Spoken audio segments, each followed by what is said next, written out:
Namaskar, Annyeong Hasanika. This is Sonu Trivedi, your host for today, in conversation with our guest, Mr. Sachin Satpute, Chairman of Indian Chambers of Commerce in Korea and President Novelis Asia. Friends, this is our second series under Azadi Ka Amrit Mahotsav, recognizing the contribution of Indian community members abroad. Under this series, we will bring before you every month an Indian personality in Republic of Korea who has made a significant contribution in their respective work field, at the same time keeping close to the Indian culture and tradition. A truly people's ambassador of India, I must say. In subsequent months, we will get to see many more such faces who have been inspiring young minds and also keeping up with the ethos of multicultural Bharatiya tradition. To begin today's session, let me introduce our guest for today, Mr. Sachin Satpute, who is the president of Novelis Asia, which is the leading producer of flat-rolled aluminum products and the world's largest recycler of aluminum. Since June 2016, in this role, he is responsible for leading the overall business strategy of Novelis Asia Pacific. He also has oversight responsibilities with Ulsan Aluminum, a joint venture between Novelis Korea and Kobe Steel, Japan. Prior to being named to this position, Mr. Satpute has served as Chief Marketing Officer at Hindalco Industries Limited.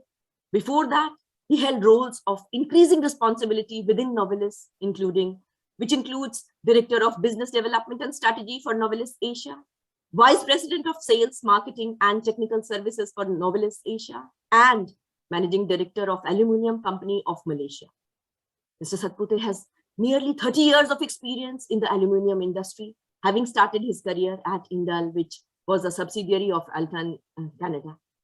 He has a rich educational experience also, which includes a degree in mechanical engineering from Pune University and MBA in marketing from Mumbai University.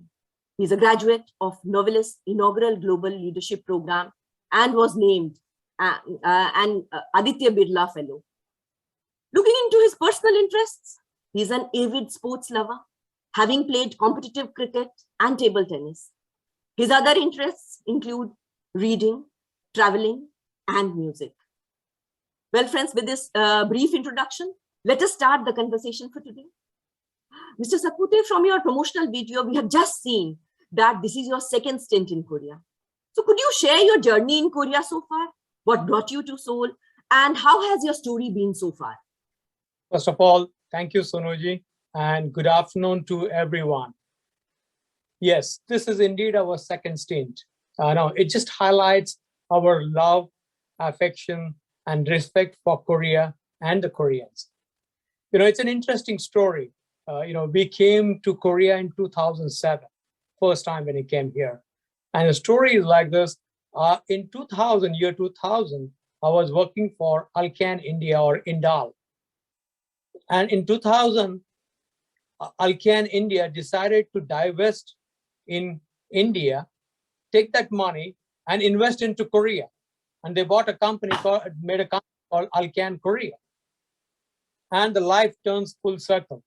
In 2007, when Aditya Birla Group acquires Alcan's downstream division, that is the Novelis, worldwide, then the Alcan Korea becomes a part of this acquisition. And I was then assigned to work for Alcan Korea or Novelis Korea at that time. So it's a great coincidence that again I'm working for a company in Korea again. So in Korea we were there till 2011. Then we moved to Malaysia. We were there for 2 years. We moved to India for 3 years, and again we got an opportunity in 2016, and we grabbed it with both hands. Right. So to summarize, we have been extremely happy to stay here in Korea. Koreans are very welcoming people, and really enjoyed staying over here. It is very fascinating to know the Korean culture, Korean food, K-pop, K-drama, and so on and on. So for us, Korea is like a second home. So really enjoy staying in Korea. That's really interesting. to know about your journey, how you started. So, Mr. Satpute, when you heard for the first time that you would move to Korea, what went through your mind and how did you prepare to start your life in Korea? If you can share something about that with us. Oh, yes. I still recall in 2007, June 2007, when I got this news that I got an assignment with Novelist Asia and particularly in Korea. I went back home and then told my family. Everyone was surprised first. And we all knew about the Korea through the giants like Hyundai, Samsung, and LG, that these are Korean companies. But we didn't know exactly where was Korea. In fact, my son asked, where is Korea in the map? Can you tell me? And we started looking for it. And I said, I know it's between Japan and China, but let's figure it out. Because, for us, for him, anything east of Singapore was either China or Japan. Like for a North Indian, anything south of Hyderabad, he calls it Madrasi, right? So anything south of Hyderabad, something like that, my son was telling, it has to be Japan or China, cannot be Korea. And then we had to explain to him. So this is how we started. But we were excited. We were excited to go to a new place, explore new culture, meet new people. And so it was great. The excitement was there in our family. So when I first came for a look-see trip, like generally expats get a look-see trip to see the house, see the schooling and other areas, right? So we came here. I was surprised. One thing about the infrastructure over here, I was fantastic. But at the same time, little concern about the cost of living. You know what happens when you go and eat outside and try to convert won into Indian rupee or a dollar into Indian rupee, you feel, oh my God, it is too expensive. So my advice to everyone who's staying here is that don't convert it. If you are earning in won, spend in won and calculate in won. Don't convert into rupee. Because I still remember when we came here, we went to the shop, Indian shop here. They were selling dhania patta and they were also selling the video CD of a Bollywood movie. And both were at the same price, 4,000 won. And we would wonder what we should choose, right? So this was very, very shocking for us. So, and also another big thing, what happens for us is the schooling, right? Your biggest anxiety comes is that how will my family will be comfortable, right? So I was always worried about it. So we're worried about the school, how far is from the house, will my son adjust to the school, the new curriculum. Food is another part, right? So we had a Gujarati neighbor. Fortunately, we were in this building. There were 2 Indians staying there, and those days Seoul was not as internationalized or globalized it is today. We weren't getting an atta there. So how much atta you would bring? He even advised me that bring the garganti, the grinder, atta grinder, and we brought that heavy atta grinder. So all those kind of preparations, went into our start of a journey to Korea. So there were initial challenges, but overall, I think it was a wonderful stay, and we continue to enjoy staying in this beautiful country. So when you have talked about some of the surprises that you had in the beginning and some of the challenges that you have personally faced, and certainly I think all our participants who have joined here would agree that living in a foreign country is certainly a challenge in the beginning, but once you settle down, then life is much easier. So does your family also enjoy this place equally? Absolutely. I mean, when you go to a foreign country and first time, particularly when you go first time, you have a lot of anxiety. You are wondering, whether will I get the Indian grocery, will get a food, because the food is very close to all Indians, right? So that's the first worry. Second concern is about the school. Then the business itself is another concern out there. So for us, we had traveled a lot. We love traveling. And as I mentioned, probably I traveled more than 50 countries, and my family also traveled close more than 40 countries. So we stayed in different countries also. But Korea brings a unique set of challenges. Why I say Korea is not a destination which is most favored by Indian diaspora like US, UK, UAE, Singapore. because of certain unique challenges. The challenges are around language, food, climate, and the culture, right?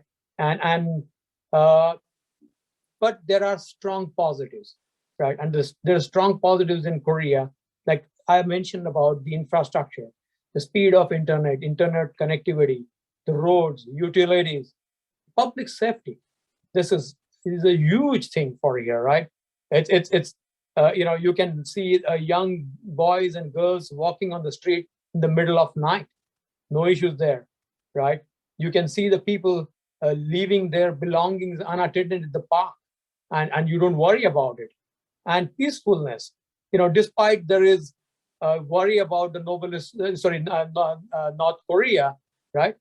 Many times when you go back to India, they ask a question, are you guys safe? People don't understand that North Korea is not causing any trouble over here.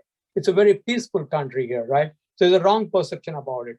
Plus, there is a cleanliness, there is an orderliness, health and education facilities are very good, right? So these positives help you to overcome these challenges. And this exactly happened with my family, and my family really, really started enjoying it. And that's how even today, when my son, he's studying in US, when he talks about coming to India or Korea, he wants to go to India, but he wants to come to Korea first before going to India. So that's how we all enjoy staying in Korea. That's really nice to know about how your family has enjoyed living here. But Mr. Satpute, can you also share how easy it is to integrate into a new culture with language, food, and people being completely different? So how do you feel at home? Can you share some of your experiences as a foreigner in Korea, some of the particular challenges that you have personally faced? Correct. Yeah. Actually speaking, it is not easy in Korea as a foreigner. It's a fact that Korea is a very highly homogeneous society, unlike India, right? It's a homogeneous society.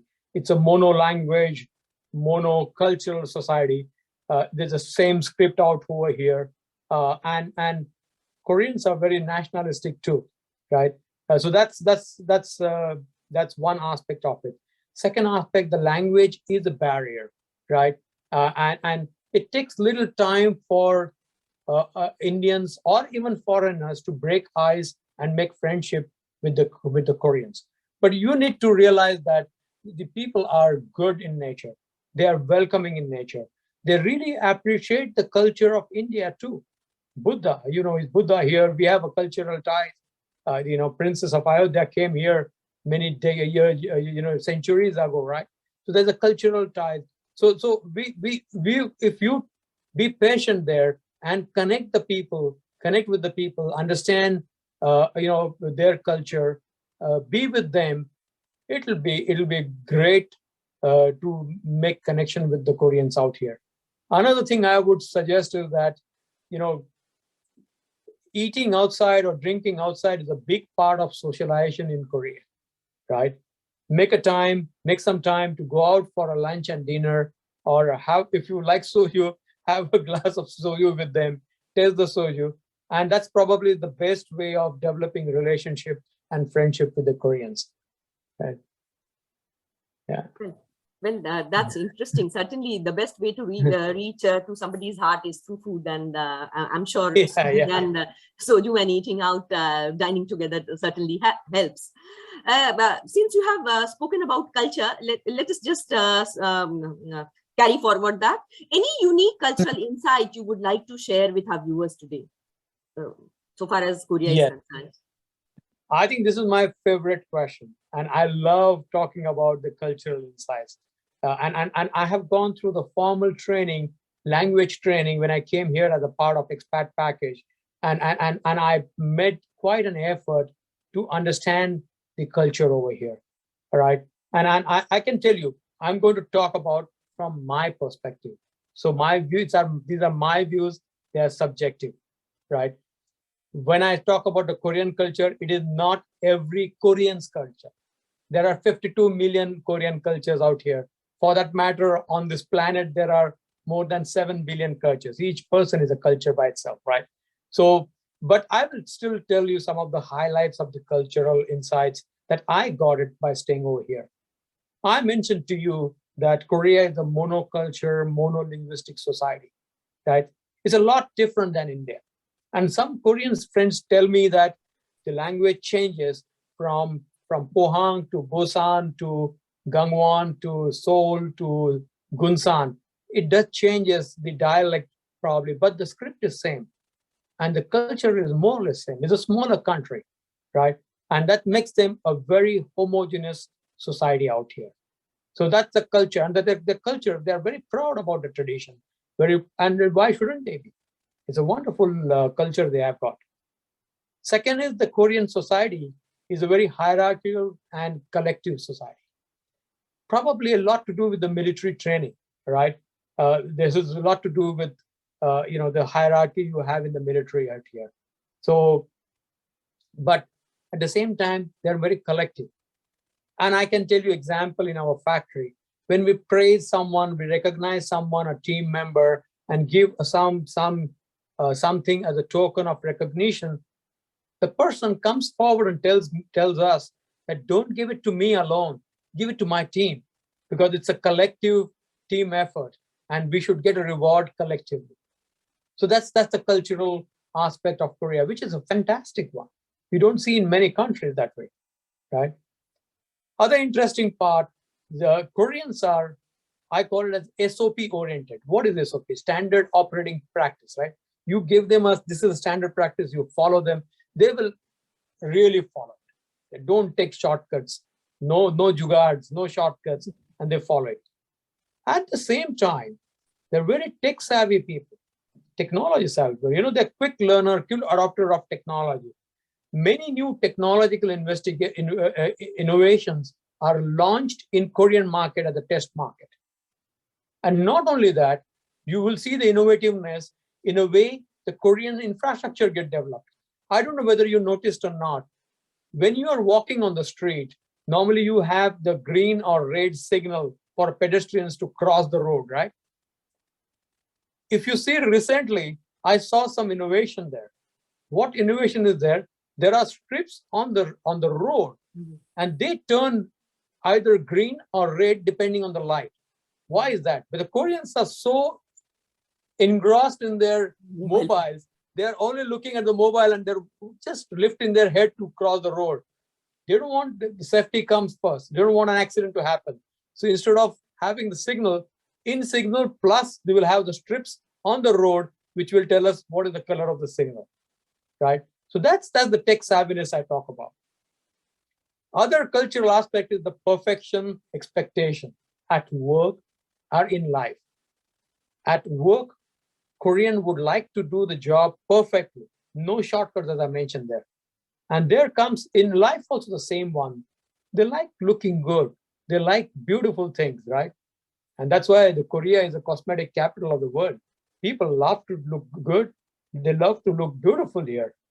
Sometimes it goes to an extreme that I remember one of my colleagues refused to come on a video because she was not in a full makeup. She said, I wouldn't look as beautiful as normally I would look, right? So that's a perfection expectation out there. The second one is the punctuality. Other one is the punctuality, the value for timeliness. You would see people coming on time, and that's a really good thing we should learn from there. Like India, Koreans also respect education, right? And they invest a lot in education, particularly for their kids' education. I don't know, you might have seen this K-drama, Sky Castle. It highlights how much they give importance to the education, the institute, you get admission. Sometimes it goes to the extreme. Yes, there are cases out there, but generally they respect education, and that's a good sign out there. They're very peace-loving people, right? And like India, they do not have the history of aggression against any neighboring country or outside of Korea, right? Very peace-loving people. Another peculiar, probably I would talk about, is the respect and honorifics. I don't know whether you have come across this particular example. Like when you meet Koreans, they ask you a couple of questions when you meet first time. Like for instance, when I would meet a person, he would ask me, what's your position? What's your title? What's your post? It looks odd to you, right? And because they want to actually address you by the position and title. I was so surprised when they started calling me Sachin Sajangnim. I was wondering, what have they done with my last name? Do they find it difficult to pronounce? But it is not. It is that they want to keep the title along with the name. And that's the way of giving respect.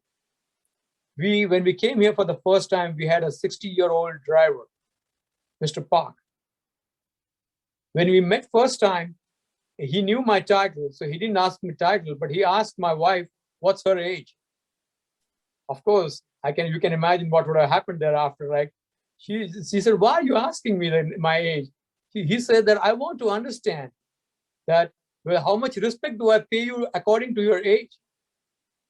Well, my wife only said that I can assure you that I'm younger than you, so give me enough respect for that. So, but this is how it happens there.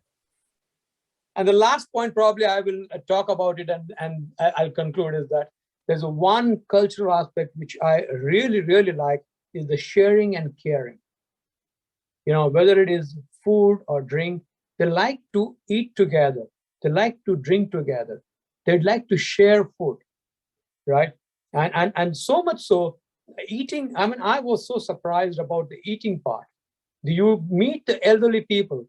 I recently saw another K-drama, Hometown Cha-Cha-Cha. I don't know, many of you would have seen that, right? The old lady gives you a blessing, live long and eat well.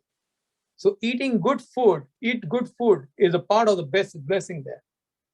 Wonderful. I mean, sharing and caring is that part of the culture. I really, really like it.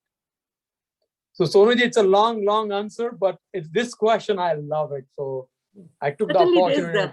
there's no end to it when you start talking about the cultural insights, and certainly right. I would agree with you with your last point, which you said, which you just said, that how Koreans, they love to eat together. Every day we experience it in our offices every day, where we see our local friends dining out together. But we Indians, we are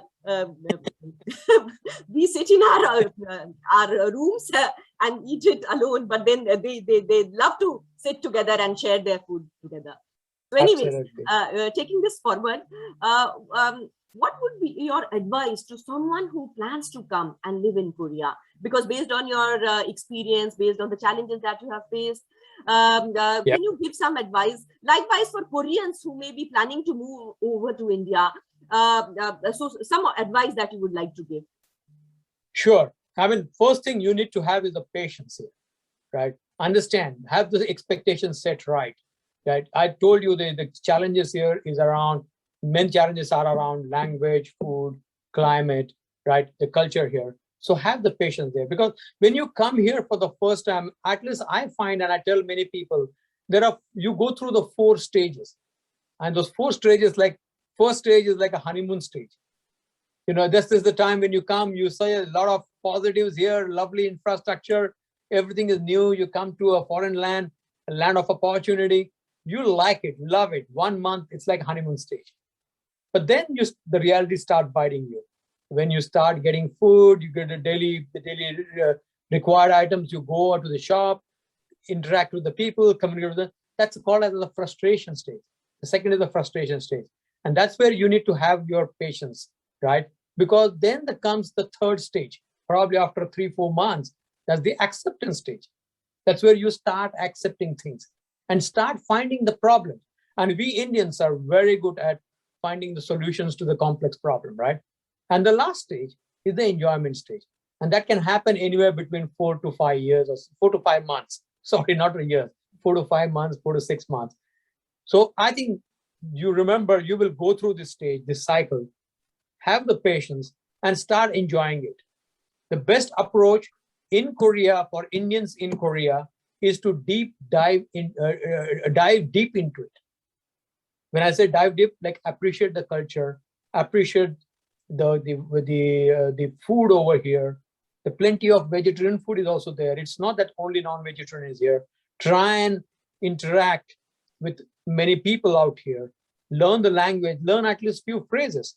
If you could learn few phrases, few sentences, they would feel that that person is trying to learn into it and integrate into the Korean culture, right? So these are the areas, various small things you should do and dive deep into it. For a Korean who is going into India, I believe there are close to 10,000 or 11,000 Koreans in India, and this number is growing because India is a big market and Koreans would see a lot of opportunity there. I would give a different advice to them. India is a very diverse country and so much diversity there. You have to be careful. You don't have to dive deep into the Indian culture. You need to actually float in the water, I would say. You float in the water, touch everything, enjoy everything, and find out where is your comfortable spot. Where is the sweet spot where you could comfortably be in India? Another aspect of being in India is resetting the expectations. Keep it more realistic. There will be challenges around the culture, challenges around the infrastructure. So reset your expectations, and then you will start enjoying the diversity of India. That's the advice I would give it to the Koreans who are going to India. Well, that's really important. As a foreigner, even anyone who is trying to settle in a foreign country has to keep these things in mind. Yes, and yes. Certainly your advice and the way you have experienced and you have categorized them into honeymoon stage and then the frustration stage, acceptance and the enjoyment stage. So I'm sure all the foreigners, they have to keep this in mind. And well, I've gone through it twice. So yeah. Second, there is even more confirmation of that. Have the patience, you will go through those stages and you'll enjoy it. I can tell you. Right. Certainly. So moving from these culture related and your experience in Korea, we now move over to your business related experience. Right. So having spent 3 decades in aluminium industry, what makes you passionate about this industry and encourages you to stay here year after year? Yes, you're right. I mean, I'm too long in this industry, almost 3 decades in this industry. Actually, I started my career as a training engineer with Tata Motor Buses for a brief period and less than a year as a part of my curriculum. And then I joined Indal or Alcan India in Kerala. I was in Alupuram those days. It was a fantastic place, another beautiful place there, right, in India. I joined there, and since then I'm in aluminum industry. Really, what kept me in industry, it's not only the organizations, but also the product. Aluminum as a product. We call aluminum a wonder metal. I mean, aluminum is all around us. We don't see it. We call it like it. We don't see it because let me just take you an example there. When you drink a Coke or your Mekchu or a beer through can, it's aluminum can. And I'm proud to say that every 2 cans, there is a 1 can made out of our company, Novelis. So that we have such a strong presence in this market. Look at the mobile phone you use. There is an aluminum casing over there. The TV you watch has got the aluminum panels inside and outside there, right? Or the car you drive, EV electrical vehicles you drive, they have a lot of aluminum in it. Or the aircraft you fly is all made out of aluminum, right? So there are a lot of aluminum around us. We don't see it directly. It's there inside, right? And that's the beauty of the aluminum. And aluminum is abundantly available. I mean, I don't know how many people don't know, aluminum is the 3rd largest abundantly available metal in the periodic table. One more thing interesting about aluminum is the recyclability. 75% of the aluminum ever produced is in circular use. And that's the beauty of aluminum. It can be recycled infinitely. What we say that when you drink a Coke through a can or a beer through a can and throw it into the dustbin, it goes through a cycle and comes back on the shelf with a drink inside in average 60 days time. So that's the ecosystem has been developed now in the aluminum field. So what really keeps me in this industry is the excitement of developing new applications and developing the recycling circular economy. to help the environment. So aluminum, that's why I said not only the bright metal, it's a green metal also. So that really keeps me into this industry. Well, that's quite interesting. We all can't just ignore the importance of aluminium in our daily lives. Right. And right. yeah. And and as we have heard from you, in fact, that's really motivating to know how that is engaging you more and more in this industry. So, Mr. Satpute, working abroad in a multinational company, how do you cope up with multicultural organizational needs? There must be some challenges, or how do you cope up with it on a daily basis? Yeah, working for a multinational company is different, right? And within multinational also, and I had the opportunity and fortune to work first with a Canadian multinational company, Alcan. Then I'm working with Novelis, which is a US company, multinational. Then your Aditya Birla Group is an Indian multinational conglomerate. I'm dealing with Japanese Kobe Steel, another Japanese multinational. Even each multinational has a different culture together. But there are some unique things you need to know about the multinational culture. If you're working for a multinational company, you're working are dealing with the people from different countries. And it's just not the people, it's the cultures, different cultures you're dealing with. It's the different geopolitical environments you're dealing with. Now, we have headquarters in the US and you have factories in China, right? And you see the geopolitical environment between two countries, right? So it's interesting dynamics out there. But it's a different thing, right? When you work for a multinational organization, you work for a different set of expectations they have from you. One thing which you really need is the international and commercial practices information about dealing globally. That's one part. The second one is the organization structure. In multinational companies, invariably you work in a matrix organization. We all Asians particularly are used to the hierarchical direct line organization. While in multinational companies, since you're dealing with a functional expertise and a regional focus, you will have two bosses, right? One is a direct solid line boss and a dotted line boss, right? And this is the matrix organization. This one complexity you will have to understand.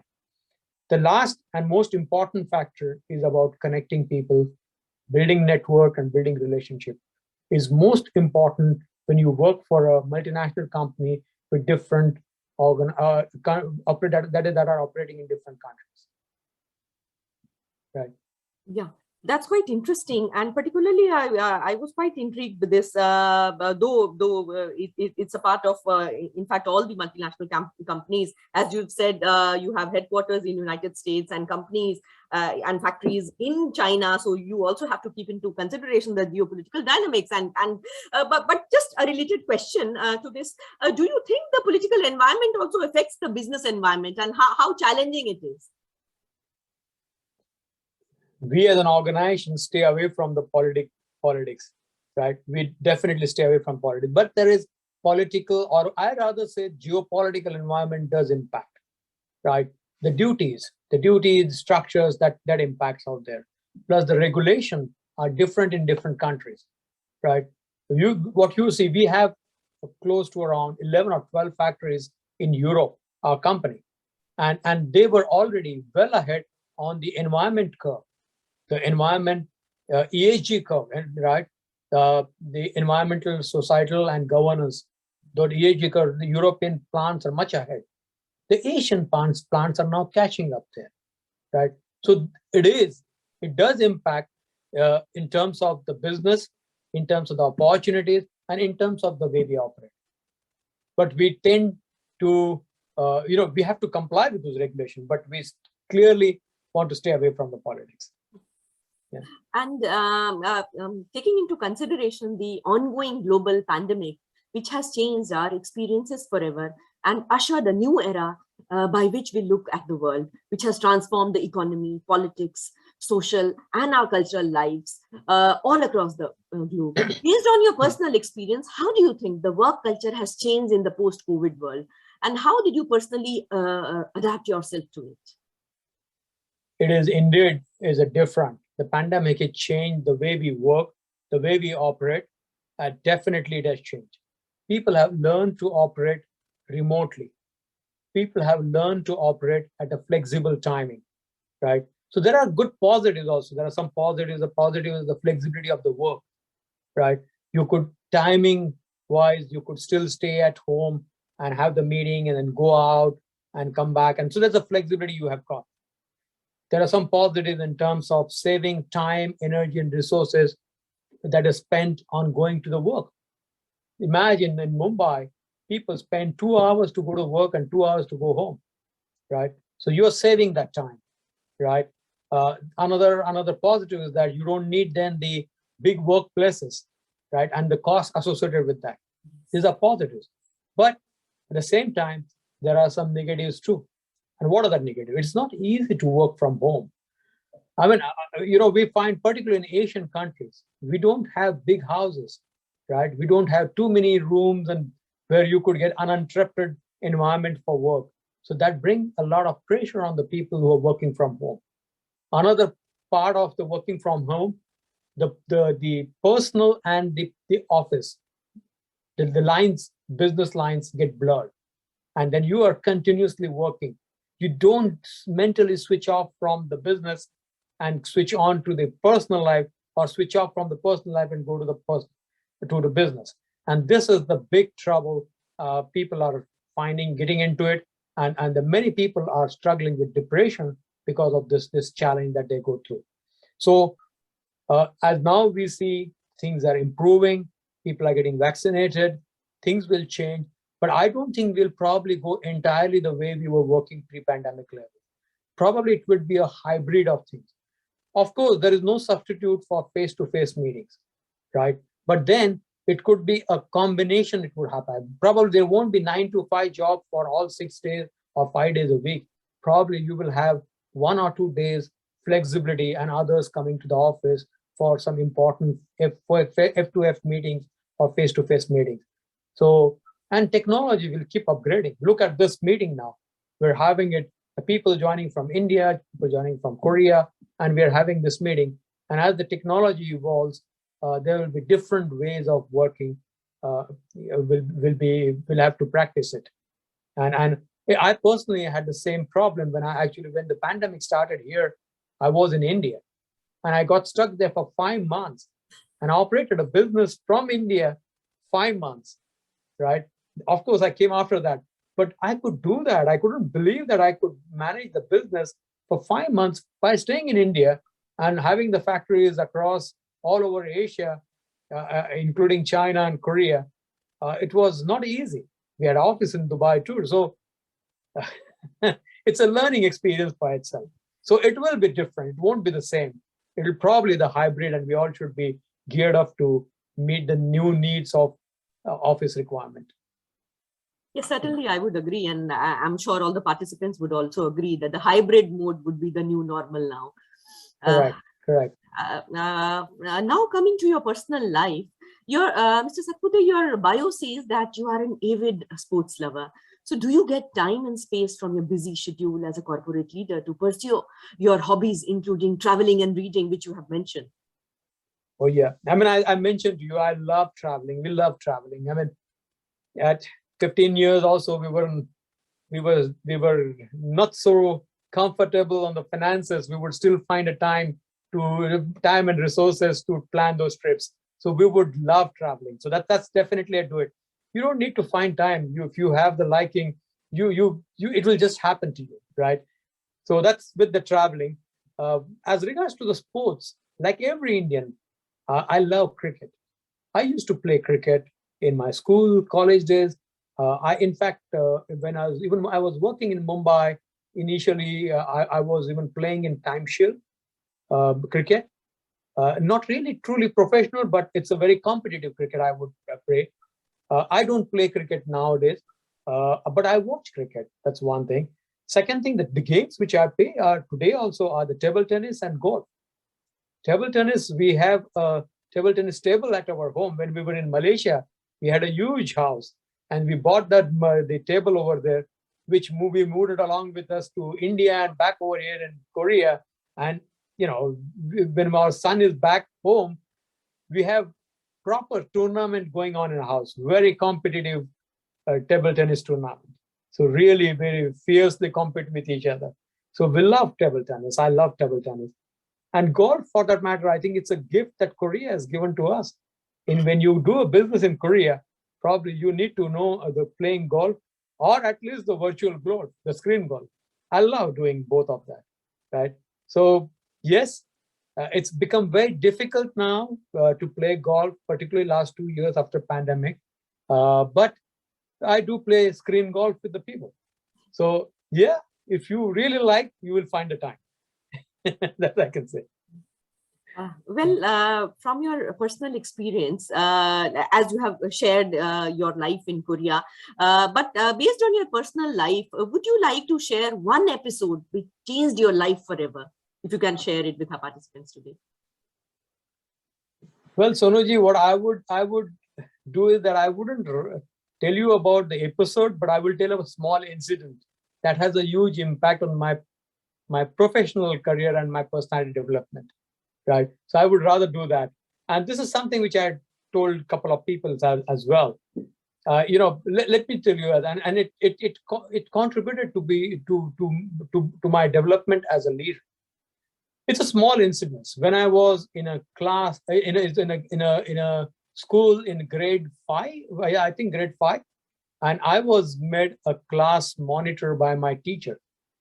And she told me that, we have a free class and this is the time where you have to make sure that the students in our class stay engaged, stay peaceful, and do some meaningful things done. You are the leader. You have to make sure that the people are engaged, the students are engaged.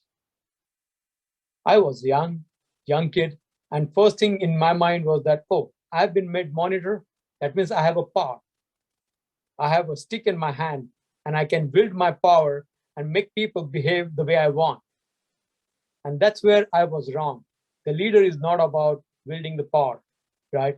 And I was an utter failure there. No one listened to me. No one respected me. And it was chaotic sitting out there. My teacher came and she said, what happened? And I told her exactly what I did. And they said, did not listen to me. And I told her that you give me another authority to punish them now for not listening to me. She said, you're making even bigger mistake. What you need to do is that you need to communicate with them. You need to connect with them. You need to have a proper plan, explain them what is the objective, what you want to go achieve it, and seek their cooperation. Convince them. And you think if you do that, you will achieve much more than what you could do with the power. And I tell you, that was a great lesson I had. And the lesson was, seek commitment. Don't seek compliance. And once you have a commitment, you will manage things very well, right? You can do things effectively. And that was start of my journey as a leader. So I think I read this incident small, but very effective and influencing in my life. Well, that's again really interesting to know, from monitor of a class to now president of a company, your journey and your experience. I'm sure our friends who have joined us will certainly get some inspiration from that. Moving to the next question, it is generally believed that there is always a person behind somebody's success. Being a successful person today, who do you consider that one person to be in your life?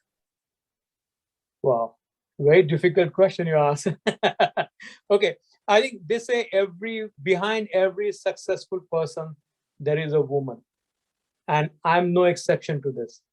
Only thing I would say that there are many women behind my progress, behind my success, in my life, in my career. It starts with my wife, my mother, my sister, my daughter, my teacher, right? Each one of them had some influence in my life, which has gone a long way to develop me as a person, develop me as a leader. And I really, really appreciate the contribution of all the women in my life. It's very difficult to single out one person, but I would still choose to make special mention about my wife. And I'm not doing so because just she's listening on the others in the other room, but I truly mean it. And I give you two examples why I say that. You know, and as an expat, we move a lot. In 29 years of our marriage, we changed our house 11 times. So many times. And each time you change the house in different country, different city, it's different locality. It's not easy. But believe me, every move was a fun and smooth, and largely because of my wife, right? She was the one who managed it very efficiently, effectively, and smoothly. The other one is also the same thing, that she has been with me during the most difficult and testing times. She has been with me during ups and downs in my life, our life.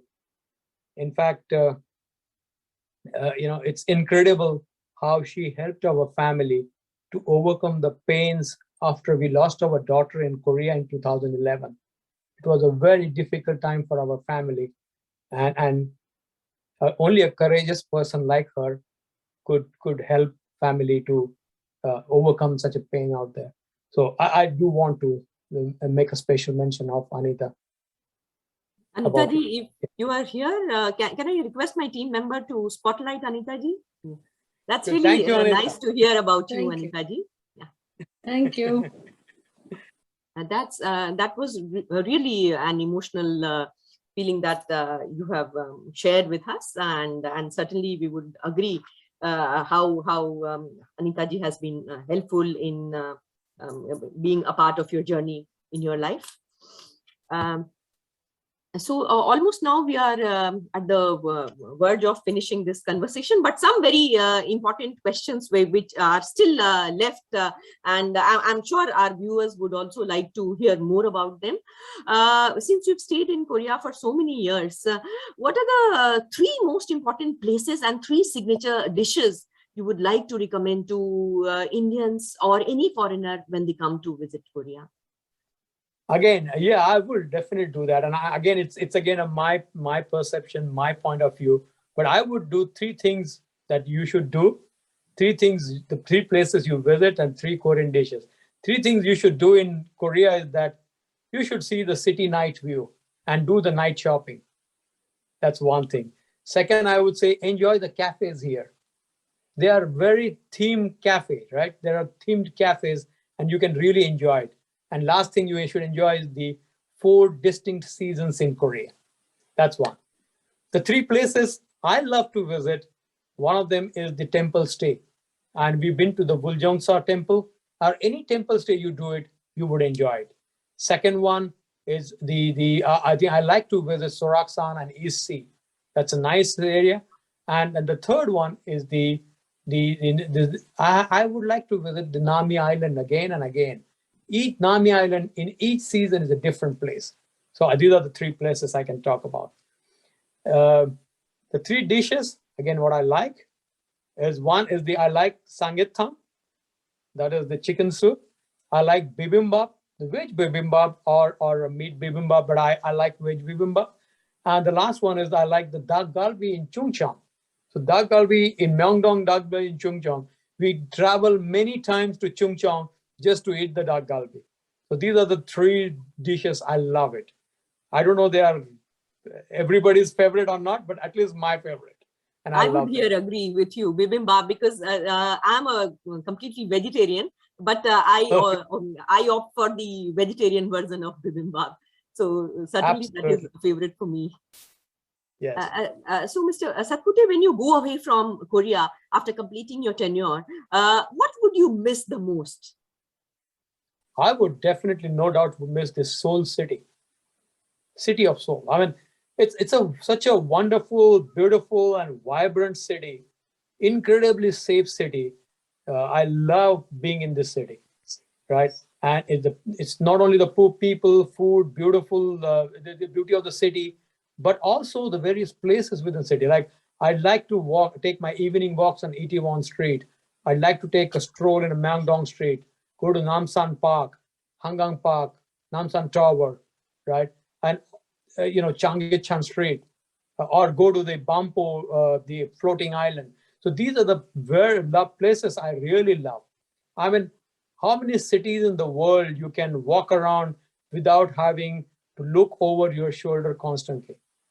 Many cities you go, travel, I traveled many, you always have that fear, and travel and move in a city without that fear. It's fantastic. So again, the cafes, chimek places, even spas, the Jimjingbang, they call it Jimjilbang. They're beautiful places in Seoul. Enjoy the beauty of the city, right? The Seoul city, as they say, really grows on you as you stay more on this city. So I will definitely miss being in Seoul. Yeah. And one last question from my side is, Yeah. having spent 30 years in the corporate world, what alternate career would you choose if given a choice 30 years back from now? I mean, I would say, without batting an eyelid, I would choose a profession of teaching. I really wanted to be a teacher.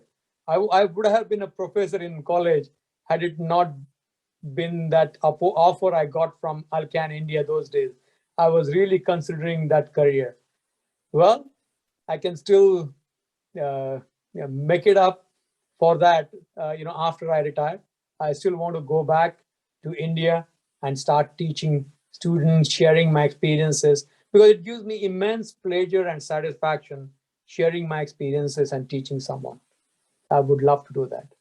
I would agree with you, because I also teach in Delhi University. I'm on deputation here. Oh, and that is the one thing that I miss here year after year, because every year you get to see a fresh batch of students, and you feel younger and younger, meeting new people, young yes. minds, Yes. and you learn about new like you need to update yourself.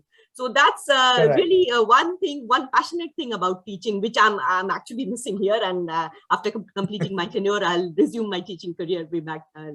I completely agree with you. Yeah. Yeah. So we've had an interesting conversation.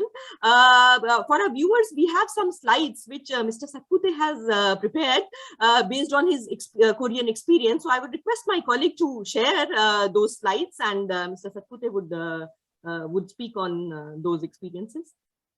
It's all about capturing within 5 minutes and not more than 5 minutes. And we're talking about our Korean experience. This is my family now. My wife Anita and son Nitish. He is studying in engineering in last year engineering in New York. Here, I call it as a miracle on the Han River, right? Everyone calls it a miracle on the river. Look at this. This is a beautiful place, right? How it has developed. And Korea has done a wonderful progress. A country of this size, smaller than my home state, Maharashtra, 70% land hilly, not many natural resources. Wonderful progress made by this country. I talked to you about the 4 seasons. Here is an awesome autumn, the colors of fall. Then after the fall, you will have this is in Namsan Park. Then you right side, you see the winter season. You will enjoy the snow. Now this is the DMZ. Left side is South Korea. Right side is North Korea. Despite that, you can enjoy the winter season over there. Then you have the spring, the cherry blossom here. Then you have the summer, which is very green. It rains and it's green everywhere. So I think once you're in Korea, you must enjoy those 4 seasons. You should go out, see the beauty of these 4 seasons. Yeah, this is the places to visit, right? I think I told you, but there's a couple of ones I would love to share how we made the trips over there. This one is the Busan. Second one is the Nami Island. The right one is the Nami Island. And it's a beautiful places. These are beautiful places. I think I missed out. I mean, one of the place, this is the Museum San. I'm not sure whether any one of you have been there, but I had been to this place. This is in Oak Valley near Wonju in the heart of the mountain range. It's such a beautiful museum. It highlights the culture, architecture, art, and at the backdrop of wonderful, beautiful nature, right? If you get a chance, you must see this place. This is again the mountain range in Korea. It's yeah, the next one is beautiful mountain range. By the way, the Sun Museum also appears in one of the K-dramas. So when you go there, you will see that. This is the left one is the Sangdo city. It's a smart city in Seoul, near airport. I think many Indian planners have come here to see how they have planned this city. And I think we need to have a couple of cities like this in India. And we have a plan to have the 100 smart cities, but if you have something close to Sangdo city, it will be wonderful. The right-hand side is, of course, the Pyeongchang Olympics place. It's a beautiful place, and it's nice to be there. Yeah, this is a place we recently visited. There's a Goje Island, right? You have the Jeju Island. This is a Goje Island, and I was so surprised to see the beauty of that Goje Island. Oh, it's nice. No traffic. It's really a natural beauty out there. Lovely sea, nice beaches there. Wonderful place. I mean, there are many such islands you would find in southern part of Korea or eastern part of Korea. Please go there and enjoy the beauty. Yeah. Yes. Things to do.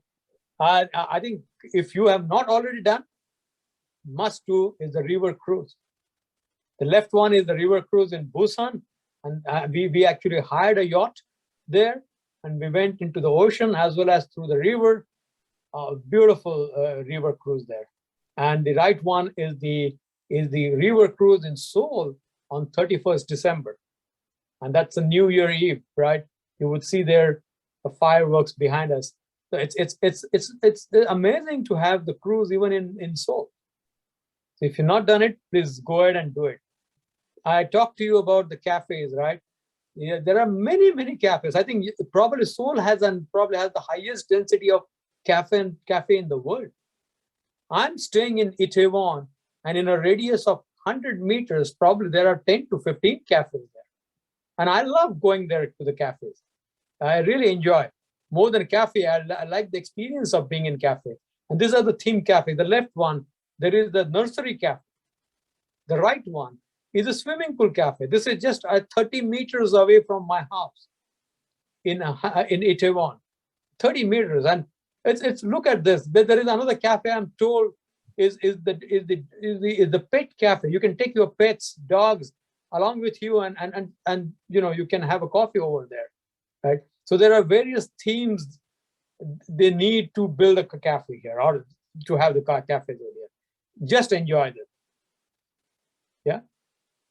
This is about the Seoul city, right? This is again on our way to Namsan Park, just opposite Grand Hyatt during the spring season. Oh, what a beautiful place it is, right? A wonderful place. The right one is the Korean village in some Pyeongchang-dong, on the way to Pyeongchang-dong. It's a beautiful village there. So you will love being on the streets of the Seoul. Yeah. The Korean gift, playing golf, right? As I said here, if you can't play golf on the golf course, you should play golf on the screen golf or virtual golf. It's so popular here. More than any other country, the virtual golf is very popular in Korea. Yeah, enjoying Korean food, right? This is where we went to a couple of places in Chungcheon and see the number of dishes over there. It's fun. Yeah. What is important, and that's advice to is that make sure that you have the right relationship and right social networking here, because it's so important, to develop that network in Korea or when you are away from your home country, whether it is ICCK or you had earlier, I think, IWC, and you would really enjoy being together with the people in this country. And I would say, just don't even restrict within Indian community. Go outside, go to the expat organizations, from other countries, mix with them, enjoy with them, make friendship with Koreans, you would really enjoy it. Yeah, I think the another India Connect I was talking about, right? This is again a Bollywood night we had a couple of years ago when IWC organized it there. It was such a fun. And then you have the colorful Indian dress in the one of the festival gathering. It was so fun. We're missing it out during pandemic time, and I hope we'll get those days back. Yeah, thank you. So that's just us, the journey captured in few slides. So thank you very much. Sonuji, back to you. That was really amazing, bringing the whole experience live on screen. So thanks for sharing that with our viewers today. Since we have already exceeded the time limit, there are many questions in the chat box. I will just take one out of that. There are many, but I don't think we can take all of them. Just one, if you can advise for students and researchers, how to get job in Korea. Yeah, it's tough to get a job in Korea, because today I can tell you, Korea as a manufacturing destination is turning out to be very challenging. Korea is moving towards the service economy. Korea is moving towards the businesses which are the new age businesses, right? And so keep that in mind. If you come here like you're going to the US, becoming an engineer, like we Indians love to become engineer and doctor, right? If you come here, become engineer and doctor, you have got very little chances, very little. But you could still come to Korea and learn the language, learn the culture, and then the new age jobs, the service-oriented jobs. You could still make a good career in Korea. One thing I can tell you, Korea is aging population. Korean population is an aging population, and you know, the population is declining. I read somewhere that you know, it will decline by 2150 or so. There will be less than 50,000 Koreans left if they don't, you know, do something about it. So it's very scary. So the Korea would need professional people. Korea would need skilled people. Korea would need young people, but they would need with different skills, right? Different exposures. And this is one part. The second part is that you need to understand the language and the culture over here. Without that, you wouldn't have the job opportunities. So yes, I'll say here, if the students are, many Indian students are coming here. I know Indian students are going all over the globe, including China, Russia, Australia, in addition to the popular destinations like Australia, UK, Europe, and US. They're going there. And if you come with the expectation that you would get a good job in like an engineering job or a medicine job, probably you wouldn't do that. Think about something different, new age job, or prepare yourself for the service economy. Then you would see an opportunity, right? Yeah, that's a good piece of advice for our students and researchers. I see a raised hand, Laleshji. I think we have taken your question, and since we have already exceeded the time limit, I think we can wrap up. Well, friends, on that note, this is the time to wrap up. It's been over an hour now, and we've got an opportunity to look into the glimpses of Mr. Satpute's personal and professional life as well. The positives and the negatives, the highs and the low points, the opportunities and challenges that have come up in his life, right from his early childhood days, as he shared as a class monitor, and to the present playing the role of a leader in the organization. I'm sure there's a lot to learn from his inspiring journey. We wish you good luck and a very successful career ahead. On this note, we would end this conversation today here.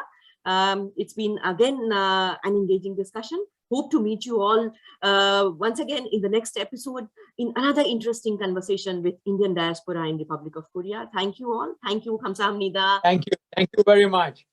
Thank you. Kamsahamnida.